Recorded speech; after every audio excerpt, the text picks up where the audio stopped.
I feel like I always, hello, everybody. I have this dance I do when I'm waiting for it to load. So I look, the beginning of a lot of my live chats, that's what you see. You come online, I'm just dancing. I don't know what that is, but it's part of the thing. So hello, everybody. I'm going to click go live here on over on Instagram so we can kick on. And thank you, all of you, for joining, whether you're joining us live or you are joining this watching recorded. We appreciate you taking time out of wherever you are in your day to let us be part of that. I'm confident that something that gets said is going to feed into you. And so that always excites me that people are listening to this and you just don't know what little tidbit they're going to take out of that.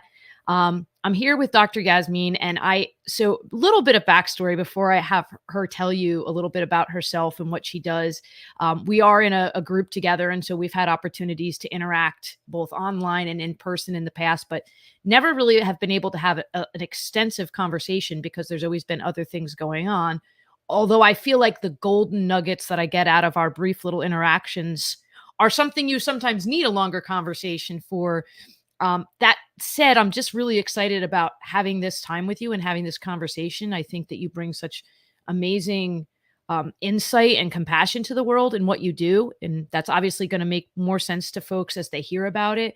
You know, it's not an accident that you are so often featured in the media and have gotten such great accolades. It's because you put your heart and soul into what you do and you get the results. And we need that so much right now. We need people who put passion into mental health and helping people to overcome and persevere. So I'm really excited about this. It's a passion for me. So with that, why don't you tell everybody who you are and what you do, and then we'll just dig in.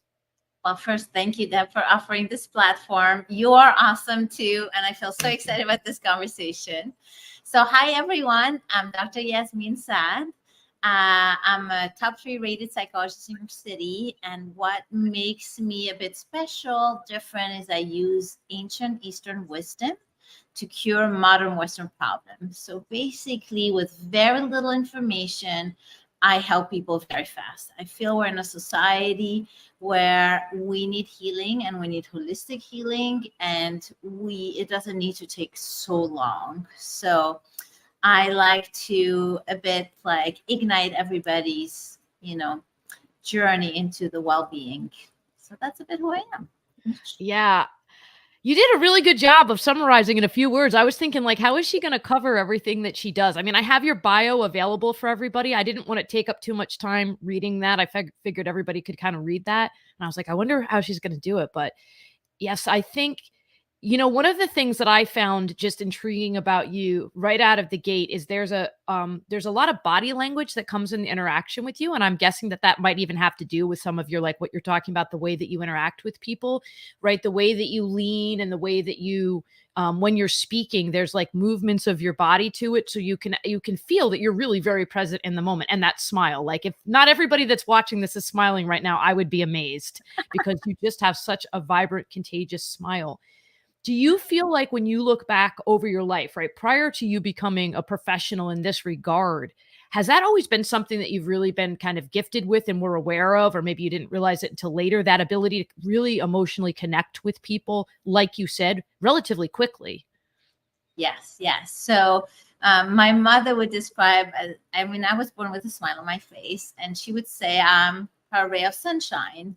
And so, I was born in Lebanon with the war, the bombs and everything. And so my mom was really anxious. There was a lot going on, but I was a baby and a child who was just happy seeing my mom and just happy with me, my parents. So I always had a smile on. I'm very happy in the interaction. And I think I have a certain perspective, I guess, that has continued through my life, where I do see the lights in things, so I'm able to shine it through, and I follow my passion, and so I'm really happy. I'm really happy with my life. I think what you just said really struck me, and I something that I think about a lot, right? You were in a war-torn country experiencing what we would really describe as a traumatic situation, right? It's war. And yet you were really happy to see your mom, right? Like that's a gift when you can do that. And I think that even when we, you can go to a workshop and they'll talk to you about gratitude and how to do that, right? And you recognize it, but we can still get pulled away from that exhaustion. I was joking with you before about the fact that I've suffering from a little bit of sleep deprivation and it's foggy. And so, instead of thinking about all the amazing things that I got done today, I'm thinking like, oh, I should have been able to get that done faster. So we do tend to, I think, I don't want to say everybody, but there is a lot of our human nature that gets caught up in the physical things that are impacting us or emotional things that are impacting us. And I know that when you talk about working with people and getting results quickly, part of what you do is helping them to tap into what you just said, is feeling that joy, right? That's what it is. It's joy. It's not just happiness and what's going on. It's joy. It's there is a lightness and happiness here, and we're going to find it. What are some of the ways that, and maybe there are things that you help other people with, or ways that you do that to allow yourself to really make sure you're aware of the happiness? Do you like strategically have times during the day where you're like, let me think about what to be happy? Or is it more habitual? What does the practice of that look like? Yes. So I don't believe in moving yourself. I don't believe in moving yourself from an unhappy place to a happy place. I don't like, my philosophy is everything is perfect in the moment. And can you see the perfection? So for example, I'll go back to the war because we started with that. For a long time, I wondered, like, why did I go through war? Like, why? It's a bit weird, like, and so I practiced for 12 years under traditional Chinese medicine grandmaster. And the philosophy is that everything that happened for a purpose. And so you're like, well, what's the purpose? And I think when 9/11 happened, it really hit me that I was very cool. I was calm. I was collected. I was able to help people. And it dawned on me that, of course, if you want to have a healer, if there's a universe and God and you want to train a healer, well, have them go through war as a baby, have them feel their mother's anxiety, have them feel everything as a baby, so that when they're an adult and they're already professional, the anxiety that adults are going to feel are going to be so easy to manage. So I started saying that everything that is happening, the bad, the good, has a purpose that you might not know in that moment, but it's perfectly what is needed right now. So to go back to your question, how I help people, whenever they come to me, I always think what they're thinking has a purpose. And if we can connect them to that we can get them. So for example, you were saying like, you feel like you should do more or faster. Well, the idea is that you have a desire to have more, and we have to see, what is that more? Is it expansion? What is it? Something that you feel that golden land will create something internally within you. So then I want to know, well, who are you? Because that thing makes you tick. That thing, so we have to see if it's speed, if it's expansion of consciousness, or if it's impact, whatever it is. That thing is something that will make your heart beat. It's just coming through negative thoughts because that's what gets it moving. But so very quickly, I can pick up, okay, there's something in this for you. Try to think of it and try to see and get to know yourself better. And that is essential. And how can you then integrate that in your daily life? If it's impact, let's do that. If it's the speed of expansion, let's figure out how to get to that. If it's just expansion point, then we have to create expansion every day. And we have to see that those thoughts that are negative are actually here to expand you. Just like a child, pulling at your and saying like, hey, you're craving this, but in a negative form, it's saying it to you. So just hear the message, don't hear the negative. Yeah, no, that's brilliant. And it makes so much sense because I think about things that I have, like practices that I have done that are beneficial for me that connect with what you're saying. So it's like I was doing some of those things and I'm like, oh, well, that's why that works. Right. Because I think of it even from parenting, because you're using the example of child, right? And I do think of it of like sometimes when my daughter comes to me, right? If my daughter, for example, I have 3 teenagers, but let's say my daughter comes to me and she's like, I had a really bad day. If I start with like, no, you didn't have a bad day, you're overreacting, right? If I were to start saying those things, that is not going to solve the problem, because in that moment, what she's feeling is this was a really bad day. So it's, well, let's talk about what it is. And that's how we get to the core of it, because we figure out what is at the core of you feeling like it was a bad day. What would flip that and make it so you didn't feel that way. And so that's what you're talking about us doing to ourselves internally, right? Is that voice, that inner child that's saying to me or whomever, this is how I'm feeling. We listen to it. We don't go, I'm going to push forward, I'm going to ignore it, because then you just continue feeling that dissonance and that disconnect. So that's 100%. really brilliant. Yeah.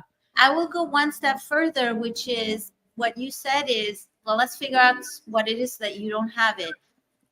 I'm not even thinking so that you don't have it. Like, I'm thinking your daughter in that example, she's having it for a purpose.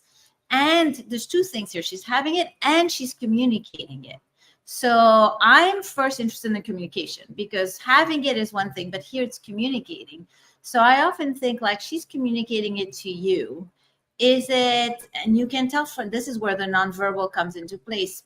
Maybe she wants a hug, and doing just one hug, like, you know, she has a tough day and it's her way of getting love. No fixing, no nothing. And therefore there will be an amplification of the bad of that day to get the love. And if that's the case, then in the back of my mom as a mother, I'll be like, okay, eventually I want her to get the love without going through the bad. But that will be background. But I will just give her a hug. That's all I will do. And other times it's just she comes because she wants to fix things. Fix it for me. Do something. Right. I'll give you an example with my daughter. Sometimes she comes and, you know, she has something going on. And I kind of explain to her, like, for me, I like making sense of things. So I explained to her, well, it makes total sense you be thinking that because this and this happened. And I explained, she's 10 years old. And she looks at me, she said, Mom, I just wanted for you to say that it was going to be okay. I didn't need all of this. And I'm like, oh, of course, I went into my own. Exactly. That's not at all what she wanted. And I laugh and we laugh. And I said, well, you know, it's going to be okay. And I give her a big hug. And, you know, that's where it is. Yeah, we were funny because yesterday I was talking to Jennifer Martin, who does parenting coaching, and we were having a very similar conversation about the topic. And I was saying that, you know, I wish I realized it earlier, but it's okay. But I have a thing with my daughter now when she comes to talk to me where we clarify, is the expectation you just want me to listen? Is the expectation you want some advice? And it's very helpful. And I wonder, you know, with the analogy that you were using with that voice for ourselves, if sometimes we need to check with ourselves. And I think that's what you're saying, right? Is we may automatically think I'm feeling upset because I need to change something. And sometimes it's not that you need to change something. So it's almost like you need to ask yourself, okay, this emotion has a purpose. What is the purpose of it? Is it maybe my brain is foggy because my body is like, if I make your brain foggy, you'll lay down and take a nap and you need sleep. Right. So maybe it's not that like, oh, some dramatic thing is happening and I'm losing my mental acuity. No, like go take a power nap. We need to be rested. We need to get water. And the other thing I think that you said that I'm going to go back a little bit to, because I think it's really important and something that even when I go into like organizations, and it'll be doing corporate process improvement, right? So it sounds like it's something that's going to be just very cut and dry. Let's go in, let's figure out the most efficient process. But as you start to peel back, you realize what are processes made up of? Processes are made up of people. And each person who's a part of that process is bringing to it their own experiences, their own emotions, their interpretations of situations. And so you can't just kind of holistically take this process and say, well, person A should do this and person B should do this. You've got to understand where would be the blockers for those specific people, right? Not just what are the blockers in this process, but what are going to be the blockers for the people in that process. You can't use cookie cutter. And so as you start to have conversations and figure out from people sometimes some of the things that you might think are insignificant, they don't like where their cubicle is placed. And so therefore it's creating conflict because they're having to walk further to do this. So really taking the time to understand each person's voice that they've got speaking to them, so that not just what's at face value is communicating clearly, but what's behind everybody is communicating clearly. And I can only imagine the impact that some of the people that have gone to see you must have when they go back to their organizations, because they now are able to more clearly articulate and be aware. So I want to stop because I see you nodding and I'd love to hear what you have to say about that. I love this example, 100%. And to tie it to your example of children and parenting, I think in general, your responsibility, whether it be as an employee or as a parent, your responsibility first and foremost is to understand what are you reacting to. So if you have a child that comes, you have a knee-jerk reaction, maybe to fix, maybe to organize, maybe to heal, But that knee-jerk reaction gives you an idea of how you're approaching the situation. And so if you're an employee, if you have a knee-jerk emotion reaction to a cubicle or anything, your first job is to understand, okay, what is it that I'm reacting to? And then you eventually go back to the essence of who you are. Like for that employee, well, I like freedom and this is really constraining me. So this employee needs to be in touch with, there's someone who maybe needs movement in their day. Maybe they need space, or maybe their self-esteem is related to their office space. So they need an office space that reflects their self-esteem. That's where they are right now. But the idea is decoding what that reaction is actually pointing to. And it points usually to something that is primary to the person. And if it's a parent, maybe you are a fixer, doer, organizer, you like that. And so your knee-jerk reaction is to fix. Other is more analysis. So maybe you just sit and they listen, and that will be theirs. So the first is really understanding yours. And the second is understanding the other person. Because the other person in that moment, well, what was their purpose? Like maybe a child coming in, maybe they wanted to fix their mom and you're the mom who just listened. That's not going to work. And so how to bridge both, and vice versa. And same thing with the employer. What was the employer? Maybe the employer was interested in productivity or cost. And if you're in an abundance mindset and you're an employer who's into cost, that's what you're reacting. It's not fitting properly. So what are you going to do? It's not against you. It's just about everything is a relationship at the end of the day. And how are you going to make the bridge? Yeah. And in what you do, and I know this from past discussions, in addition to some of the things you said, but like a lot of it has to do with the pause, right? And it doesn't have to be a long pause, but I think that moment to, like what you said, to reflect. And so I'll think sometimes, like, for example, somebody who's like a career person might come to me and their goal is, I want to switch careers. Right. And so okay, we talk about it, and okay, why do you want to switch careers? And like, they'll say they're unhappy about something. Right. But ultimately, when we talk through it, it's not that they need to switch careers. There's something that they're unhappy about in their current situation that they want to change. And so they're automatically thinking like it's the career, and they're ready to like do this whole big movement. And sometimes that's the right fit, right? Sometimes people do want to pivot, but there are times when people just, I'm unhappy, I need to do something. So they think it's got to be this gigantic big change in order to affect it. And really it's something very small, or at least smaller than a career change, that can bring about that change. How do you work people through that? Because I imagine there might be some people that come to you and say like pretty dramatic statements about where they feel the trajectory of their life is going, and you get results pretty quickly. How do you kind of help people to figure out the incremental changes they can make? I mean, my first step is to point to them the mental activity they're having with it. So for example, in this example, somebody comes and said, I have to change my career. That's a big move. So what are they saying? They need a change. We got that. But they need a change, and they're going about it on the external, and they're going about it like 360. So I already know this is someone who is more extreme in their way of thinking, who is, implementing change on the outside versus on the inside. So my first step is to just say, it sounds like your solution is doing it extremely radically on the outside. And let's look to see if that's the best decision for you. But first I pointed out what they do, because that thing that they did right there, they're going to do in many areas of their life. And so I already started introducing some of the way they function. And then we go and we see, what are they actually wanting to change? Well, maybe more power. Well, can they have more power differently? Why is it such a big change? Why does it like a little bit won't do? Well, because maybe they want to go from 0 to 100. Maybe there's someone who actually, for something to hit home, it needs to be big, because otherwise they see all the negative. They're so tuned into the missing, to the wrong, to all of that, that if it's not a radical shift, it doesn't hit home. And so maybe we have to have them look at other things than just the missing and the wrong, so that little shift can hit home. And once they do that, they're like, oh yeah, maybe I didn't need the big one. But in the process, they figure out where their mind go, how it goes, what hits home, all that stuff. And they have a blueprint of who they are in that moment. Now that can change, but in that moment, they operate that way. And if they operate that way in that situation, it's very likely that they're doing it in other places too.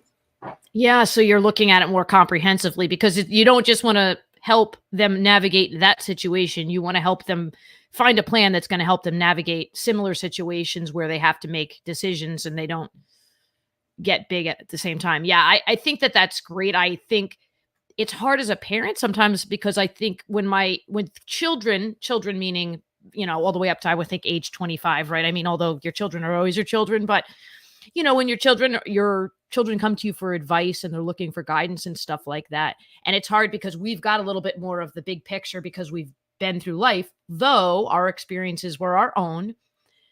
And so, we want to kind of say, take it small, but it's hard because they're looking at like, well, I'm going to do this big thing, right? I think that they're starting to make these kind of general statements. And I know that for me, it's hard to try to navigate the, like, where do I interject and where do I let them figure it out? Because that's part of being a parent. I imagine some of that is similar working with patients as well, right? There's some things where you're going to give specific advice, and there's some things where you're going to ask questions so that they all of a sudden find themselves saying, and I've done this in therapy where I'm like, I just figured that out myself, huh? Because they ask a question and you just like, you talk yourself through the answer and you're like, oh, wait a minute.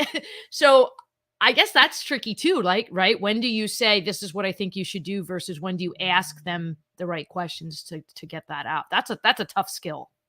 I usually, like, with therapists are usually known to not say what to do, but I have a different approach to it because I believe you can't say what to do to someone, but you first start with, again, you point to what they're doing. So like, if you have a child, you're like, you want to do this huge, big step. That's your way forward. And you just leave them with that. And it's up to them to figure out that big step.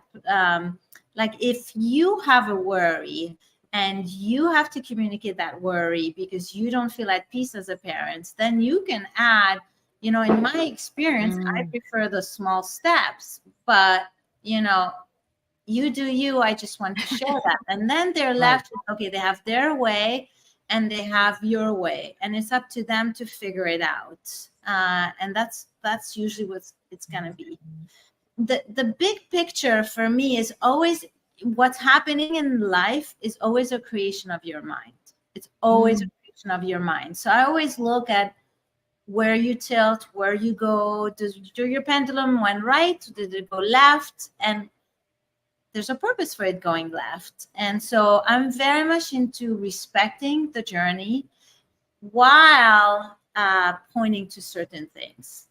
So like I just did, like pointing to where the person is going while, sometimes asking a question. I wonder why the little move is not going to do it for you. I wonder why the big move, but not in a way that question. When you have teenager, you don't ask those questions because they feel questioned, but you more say, I have my worries, and you own your own worries so that they're yours and they're not for them to take, but they're for them to know that this is where you are. You don't want to fake it. You don't want to be like, hey, you go, and you're super supportive when you're so anxious inside. Right. And there's a reason for your anxiety too.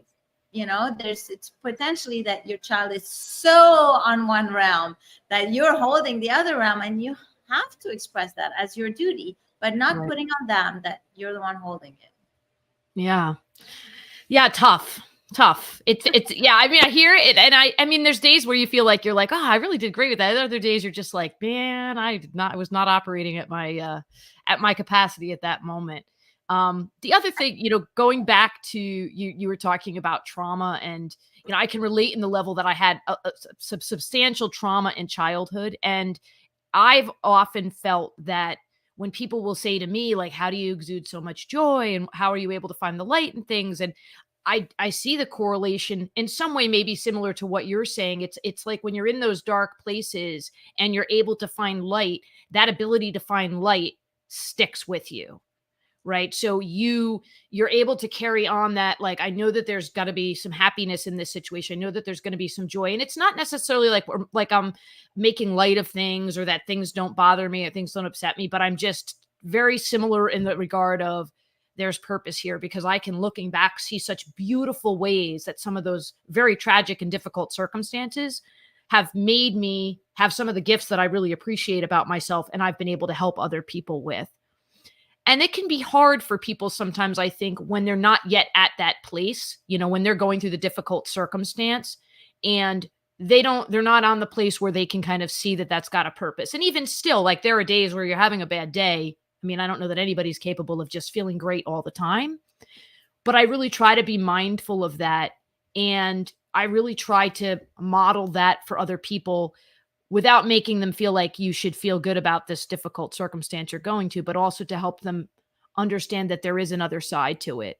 And, you do such a remarkable thing of helping to meet people where they are, right? Here where they are, kind of help them to see what it's going to look like when they get through the dark time, without invalidating the very real hard emotions that you experience when you're going through that dark time. Yes. And I think it's because at the foundation, my principle is you're exactly where you need to be for your journey. There's no right and wrong. And I think all our conversations about getting it right with the children, getting it right, there's no right and wrong. It's Right. very much a lot about the journey. And that journey can take you to a lot of places, dark places, to get somewhere. And if you, your friends, your patients, your colleagues are unhappy with where they are, it's because internally they crave a better place. And just the idea of craving a better place will push you to look for light, will push you there. It's just, can you have the faith that it will come in the right timing, in the right place? And I think I hold the faith. I know that it will come and it has its purpose. I like to share a story that is my grandmaster's story, the traditional grandmaster of traditional Chinese medicine that I study under. He'd often tell the story that he had a patient who was going from doctor to doctor to doctor, knowing that it was not going to be helpful, knowing that sometimes it was even detrimental. And he was like, I'm helping you. Like, why are you doing all this? But respecting the journey. And one day in the waiting room of a doctor's office, this person find the love of their life. The idea is you don't know the path you need to take to get somewhere. The love of the life was worth it, was worth that path of doctors and failures and unhappiness and ailment and more bad stuff. And once that person find this love of their life, there was no need for doctors. There was really, that stopped totally. So in life, things are bigger than you and you don't really know. So you just have to focus on the journey and just keep going. There's something inside of you that keeps pushing you, and that's what you want to believe in. And so you want to let yourself be down if you're down. You want to let yourself honor the desire to have light if that's where you're being pulled to. But a total acceptance that where you are is what you need in that moment, with all its pieces. If there's a piece, I want to move out of it. Okay, so then you're feeling it and you want to move out of it. Okay, well, it's gonna shift. You have that desire. Let's see what we can help to help you honor both sides, because you still need or feel this thing that is not dissolved yet. So we have to honor that, but you also want to move. And can we be in those two places? And that's the step forward. It's a radical acceptance of where you are, with the hope and the knowledge that it's through things that we get somewhere. Oh, I love that. I almost want you to say that again. Like, so people, it's a radical, can you say radical acceptance of, that was really beautiful. It's radical acceptance that where you are right now, it's just perfect. And that it's through things that we get where we want to be. Ooh, I love it. I love that. Yeah, I really like the term radical acceptance, right? Because it's very empowering, right? Because when we're in those places that feel very dark or we're feeling very dark, that powerless feeling can come in. And when you're radically accepting it, it's even if you can't completely affect huge change in that moment, you are taking action through your radical acceptance. And that's a really strong thing to be able to say. Like, I'm going to own this moment in its purpose for the greater good that I don't even comprehend right now. 100%. And when you do that, you restore your power, because when you're feeling hopeless and you radically accept it, you have changed your relationship to hopelessness, and you are now a little bit a partner. You're not a victim of that hopelessness. You're not like, hopelessness is not taking you in a direction you don't want. You are a partner, and you are accepting that this is where it sits right now, but you're still the driver of the vehicle. And that changes everything. Yeah, it's the choice of hope. Like, I've always loved the word hope, and I've had different people who've liked it or not liked it, different interpretations. And I think sometimes the word or the concept will get misunderstood as being like hopeful, meaning like, well, even though the circumstances are horrible, I'm just going to think that things could get better. It's almost like it's qualified as like a being naive and not being aware, right? And then there's other people who take hope into the like circumstance of like almost just so light, like, okay, everything's going to be okay. And I think like hope has so much power because it's you're choosing to believe in what you're talking about, which is the purpose and the recognition. And I think it's one of the most remarkable gifts that we can give people is to share our journey and our hope, because in doing that and saying, I've been in this place that was really difficult and here's the hope that comes from that, we help other people to recognize it when they might not be able to, because they're in their place and their purpose. And so again, like you're talking about the person finding the love of their life, we're all interacting with each other, and every conversation that we're having is an opportunity to teach and to learn. And Yes. so when we can inspire hope and share hope and receive hope, to me, that's just like, it blows my mind, like the magnitude of what that does. So when people say like, well, we're not, we can't, I wish I could just change the world and make world peace, and I'm like, well, every time I feel like one person picks up even just a little tiny piece more hope, to me, that's grand impact. And I'll take that every day.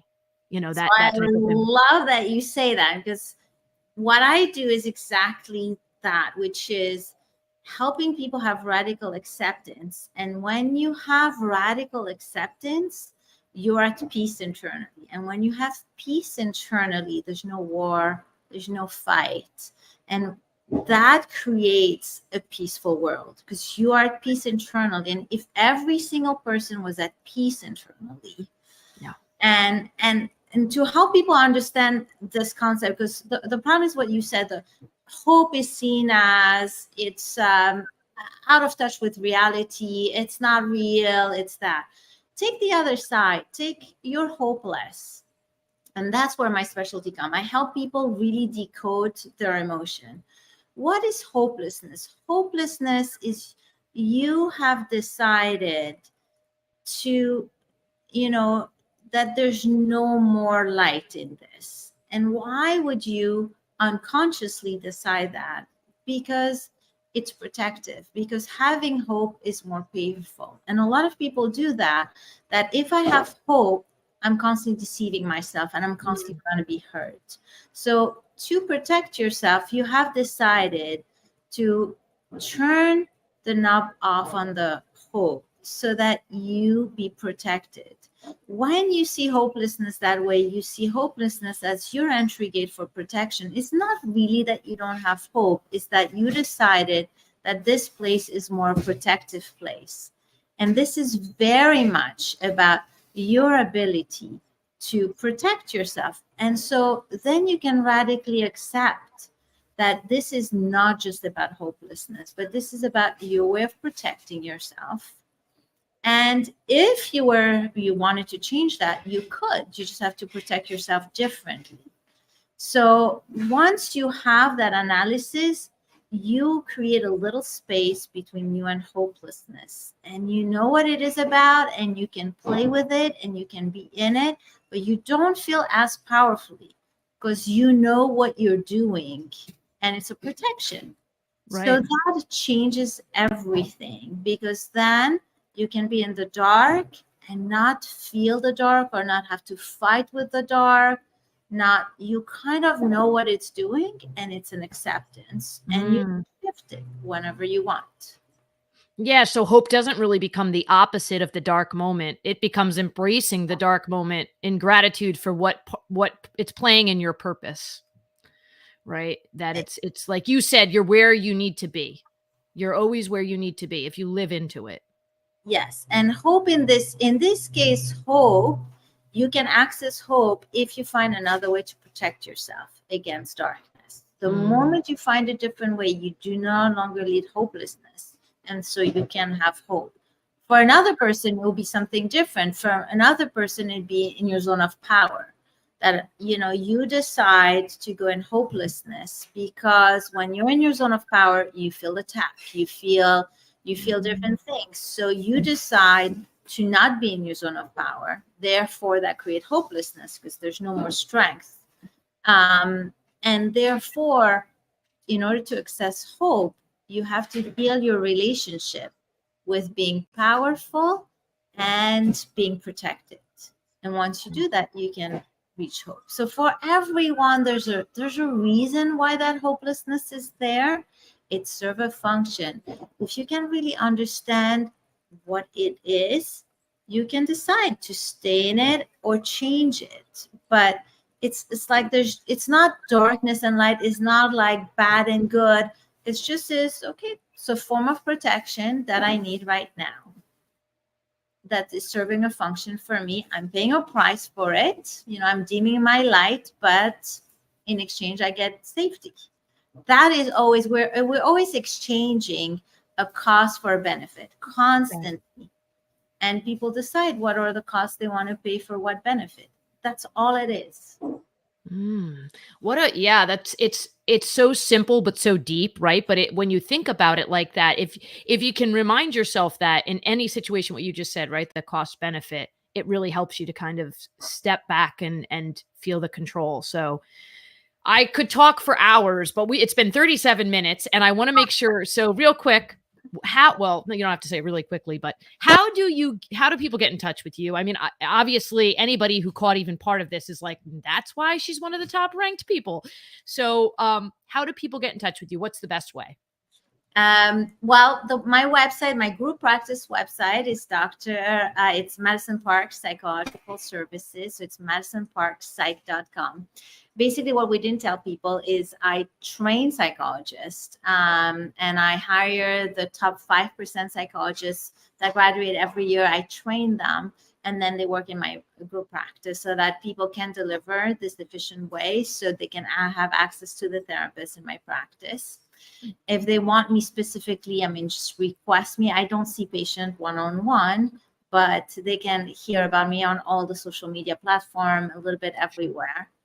And I also have my own website, dryasminesaad.com, for all my speaking engagements and books and things of that sort. So, but you Google me, it's very easy. You Google me, you'll find me. I was going to say that. and then pick the modality that you like. You like social media, pick the one you like. You like website, whichever outreach you like, basically.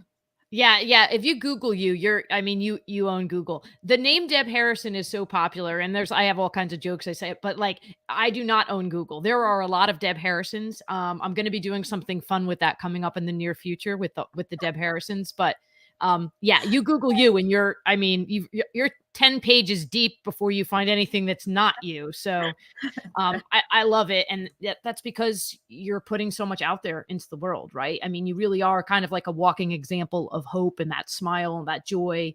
So, I'm grateful that you were here today. I'm just grateful for you in the world. I'm grateful that I got the chance to interact with you over the course of the past, however long now it's been that I've met you and been able to have those short conversations. But this was really amazing. And I'm excited because I'm, as I said, I'm confident that somebody caught something and it's going to inspire change for them. And that's just That's a really beautiful thing, that at least one person today, in addition to us, has been moved in some way that's going to contribute to their life forward. So what is your final thought before we part with everybody? What's a final thought that you want to share with everybody?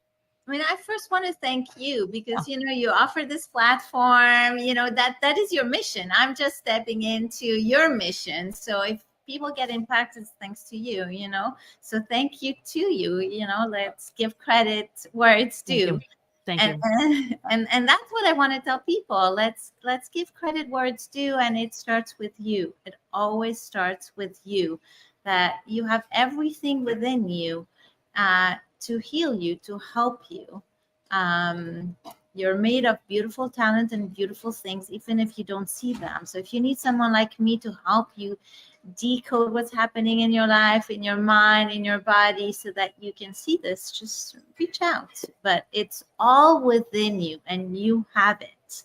So I just want to give a high five to everyone, and please embrace the beauty of who you are. And I want to embrace the beauty of who you are, because thank you for this. Oh, thank you. Thank you. I love that. You're right. Everybody is an incredible miracle. And I want everybody to feel that as well. And if anybody does want to be, is in my network and would like me to show you the social media credentials or the social media tags, what do you call them? Social media.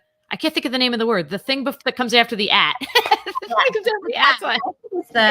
The handles, social media. That's it. I'm like, I couldn't come up with the word. I'm like, the thing after the at sign. I would be more than happy, but I thank you again very much. I thank everybody that joined us today. Again, whether it was live, whether you're watching this recorded, we appreciate you. Please, if something inspired you, share it with somebody else so they can feel empowered. You don't even have to give us credit if you heard something on here, but if there's positive words that you feel are really going to influence somebody, please share them, spread the light and the love as far as you possibly can. That's what we're all here for. So have a wonderful, wonderful day. And again, thank you very much. I appreciate you. To you as well. Thank you. Bye-bye, everyone.